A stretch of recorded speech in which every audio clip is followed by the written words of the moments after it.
Hi there, everybody. I'm Aly Dickenson, and I'm what's called an End of Life Doula, also known as a death doula. So thank you very much for being here at lunchtime to talk about death and dying. It's lovely to see you here, and I hope it's not going to be morbid. I hope it's not going to be miserable. Um, and just tell you a little bit about what we do, if that's okay. Just pressing my stopwatch. I'm going to share my screen, so if you could just let me know, Anne, if I've done that okay.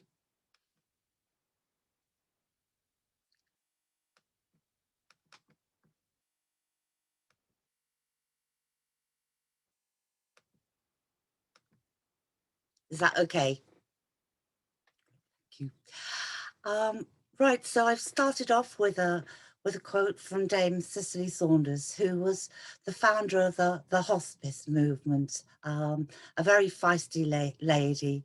But she talks from the perspective that everything the hospice movement tries to do, and what we try to do as doulas, is to talk about living until the very end. So we want people to die peacefully, but we want people to live the best lives they can until the very end. So the word doula is of Greek origin, and it means woman of service. I've seen other translations which says slave, a woman slave, but we choose to say a woman of service. But it's not a new concept. We've lost it for very many years. But 100 years ago, there would be women in their communities who would be the go-to people if somebody was dying. So they would be there to support the family. They would be there to lay out the body. We do have male doulas, not a lot, probably about 20% of our membership are males, but it's increasing. So we believe that historically we've become separated from death and dying, and that we've handed it over to the medical profession. We've handed it over to funeral directors to look after people when they've died. We've handed it over to care homes, where again, historically, death and dying was very much in our communities, and in our faces as well. We would see people at end of life. And nowadays, I think, come across adult children, people in their 40s or 50s who have never seen a dead person, because we have had that removal. So I think because of that separation, death and dying has become feared and institutionalized, and we've lost that innate knowing of how to be with death and dying. But the pandemic has brought it much more to the forefront. So the statistics on the number of deaths per day are in our faces. And we believe that because of an overstretched and underfunded health and social care system, we need to regain the ability to be with people that we love at end of life. We liken our role very much to that of a birth doula. So birth doulas are there for people at the very beginning of life, and we're there for the end of life. We're not medical, but we do a lot of other things. So just to establish our credibility, so that there's not the perception that we are a bunch of women of a certain age who lunch a lot, perhaps a little bit hippy dippy, that we actually do have some credibility, we hope. So our ambassador is a guy called Professor Alan Kelleher. He's an academic who is very much involved with work on encouraging compassionate communities. Again, communities coming together, looking after their own people. Our patrons are a woman called Mannix, who is a palliative care consultant. She wrote an absolute lovely book called With the End in Mind. And it's very, very accessible. And it's just a series of stories about her being with people at end of life. And I think that people find it really, really useful to just familiarize themselves about how death and dying can be, and how it can be perfectly okay. It's very, very natural. And our other patron is Greg Wise. And I know he'd hate me saying this, but he is Dame Emma Thompson's husband.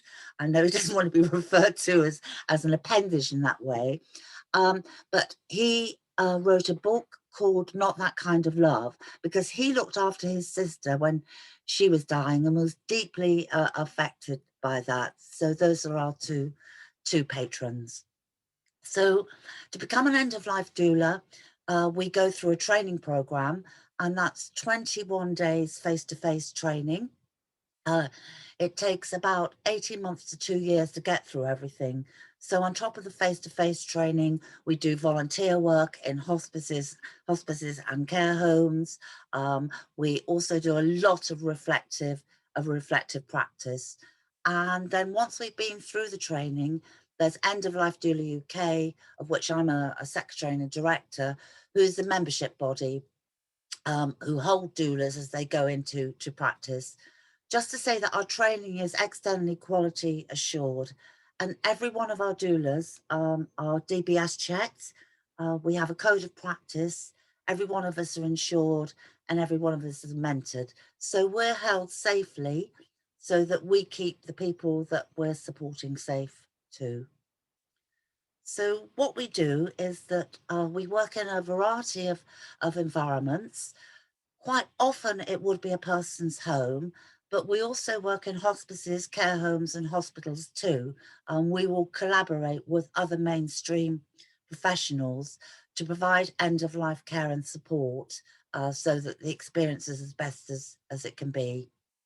And we guide people through all the decisions and choices that need to be made at end of life. We can act as a point of contact for everything that's going around that individual when they are dying. So there can be carers, there can be doctors, there can be nurses, there can be all sorts of support going on around them. So we will try and coordinate and streamline that. And we will help people navigate through the health and social care systems so they get what they're entitled to and they get the best support that they can. We do very practical, hands-on personal care. So that's part of our role. And we'll do anything really around the house. So push the vacuum round, prepare meals, walk the dog, whatever's needed. We'll help with domestic admin, making sure bills are paid and that a person's show's kept on the road. And then the more emotional and cerebral stuff, that we will sit with that dying person and hold the space. So again, I keep talking about peace and death being approached without fear or loneliness. And we're there for all the family or all that person's network. So we will hold everybody who is in that network, both whilst the person's dying, and we're there for people after death as well, the bereaved. So a big part of our work is advanced planning for end of life, and that's quite often our entree, because people may approach us at any stage. They may have just had a terminal diagnosis, or somebody they know very well is saying that that individual perhaps needs some support. So we will go into doing a plan for end of life, which includes things like an advanced decision to refuse treatment. You may have heard of those, an advanced decision, where people may want to talk about the medical interventions they want and don't want at end of life. They may want to be allowed an absolute natural death, die at home with a minimum amount of medical intervention. We'll talk to them about what's important to them in their life, and that will be included in an advanced statement. So what makes for a very good day, what they don't like, everything down from what clothes they like to wear, what music they like to listen to, what they love to eat and drink, what they hate to eat and drink, who they want to see, who they don't want to see, everything that's going to make life more pleasant. Anything around wishes on organ and tissue donation. We'll also support that person to do their lasting power of attorney online as well. So we're not legal experts, but we can go through that process with the individual. And then we'll talk about what that person wants to happen when they've died, just how they want their funeral to be. We will hook people up with solicitors that we know are fair and economic, if somebody needs a will. And also we'll talk to people about what they want to happen regarding their online presence when they die, so that things like social media accounts, online accounts for banking, shopping, etc. So those are all accessible. And this very much is about getting a roadmap, really, about how that person wants their life to be until they die, and also as a tremendous act of love, so that the people they're leaving behind know exactly what their wishes are, especially in relation to things like the funeral or wills, etc. So that is quite often the beginning of the relationship with somebody, where we try and narrow that down.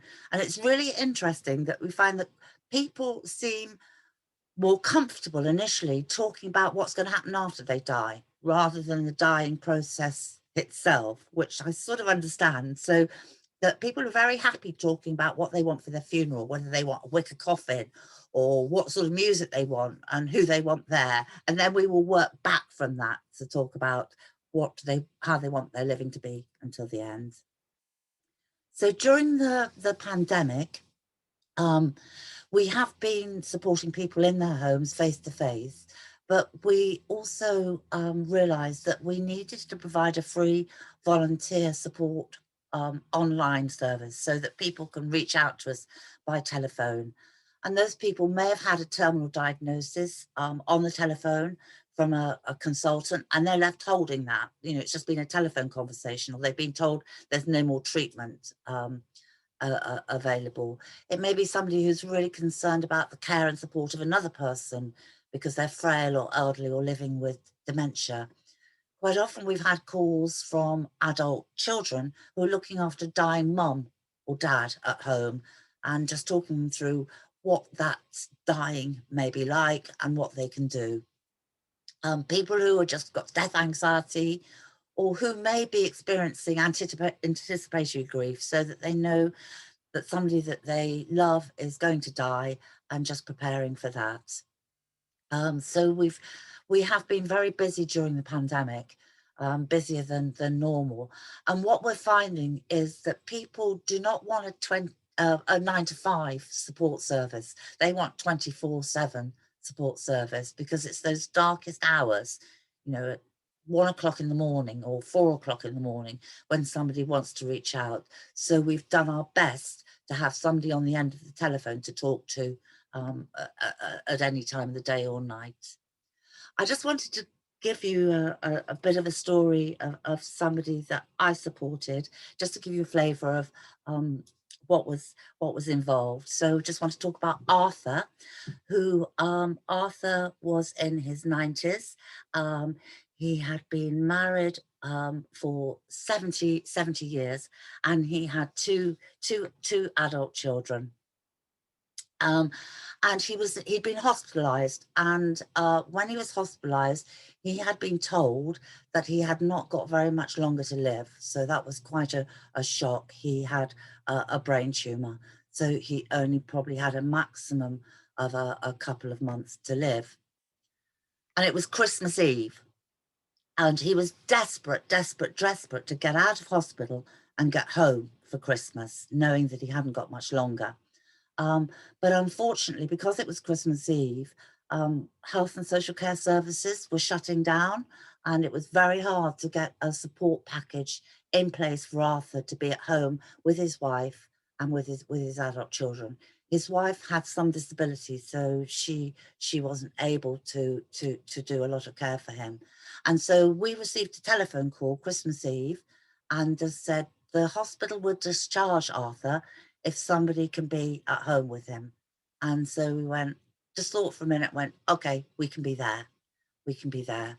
And so we just went straight there to be in Arthur's home. And Arthur was with it. He was sitting up in his chair some of the time. He was in bed some of the time. And we were there with him over the Christmas period, but very much as wallpaper, because the family were there too. So we were there when the family couldn't cope, or where the family wanted to hand over, but we would step back so that Arthur was with his family and could spend these last months that he had with his family. So we looked after Arthur in all sorts of ways. We looked after his personal care. We talked to him a lot about how he expected things to be for him, any fears and concerns that he had. And his biggest concern was leaving his wife behind. And I just put a bottle of Baileys and cheese and onion crisps there because Arthur had some quite strange food requirements, which we were able to support without any judgment, so whatever. So we were doing sleepovers there, and Arthur would wake up at 2 o'clock in the morning and want a Baileys and packet of cheese and onion crisps. And those sorts of things seem so minor, but so important that, you know, if that's what you want, Arthur, that's what you can have. So during those months, there was loads and loads of laughter. It might sound a little bit sick, but even that Arthur slid out of his chair onto the floor, and I was holding him between my legs until we could get some 2 hefty males there to pick Arthur up and get him back in his chair. We didn't need to call an ambulance. We didn't need to call emergency services. We just treated it really normally. There was lots of love, lots of tenderness, with the family saying everything they needed to say together, a lot of togetherness, a lot of tears, some bickering and frustrations amongst the 2 adult children, to be expected, and everybody was able to say their goodbyes. And so Arthur did die very peacefully. At one point, he was looking towards the end of his bed and he could see somebody there. And we worked out that he could see his mum. We got a photograph of his mum and put it next to Arthur's face. And he just seemed very relaxed and just, yeah, that's what he wanted. That's what he wanted.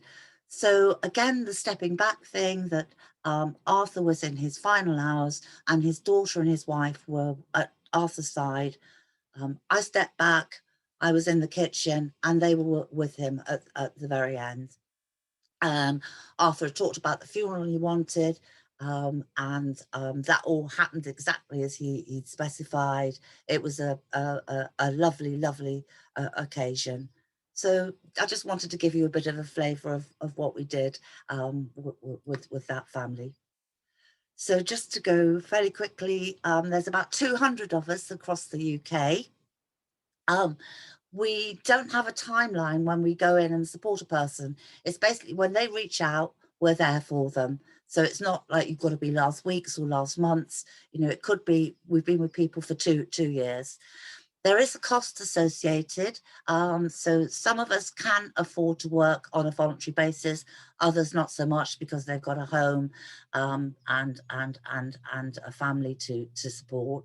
Typically, we're anything between £20 to £25 an hour. But what a big part of our work is trying to raise funds so that we can support people who can't pay us, but we can pay doulas who need an income. So that is a very, very big drive that we will have over the next year, so that anybody that wants a doula service, they can have it regardless of ability to pay. We do quite a lot of community engagement work as well. So we run death cafes, which you may have heard of, where people come together to talk about anything to do with death and dying. Might sound very odd and very strange, but they are lovely spaces for people to come to. We run workshops on all sorts of things, like how to plan for end of life, how to care for a body if you want to care for somebody you love body yourself. We run signs of dying. We run all sorts of community events, and also we run festivals and events. And a big thing in a Death Doula's Diary is Dying Matters Awareness Week, which is coming up in May. So that's a big push then, with lots of events going on to talk about death and dying. So I'm coming towards the end, and thank you very much for hearing me. These are just some contact details. So that's my email address if anybody wanted to be in touch. We have a Facebook page as well for the public, where just we post all sorts of things on death and dying, and it's not at all heavy. So there's light-hearted stuff on there, there's serious information on there. So we just try to keep it fairly mixed. We're on Twitter And we have a website as well if people want to look more about what we do. So that's my presentation done.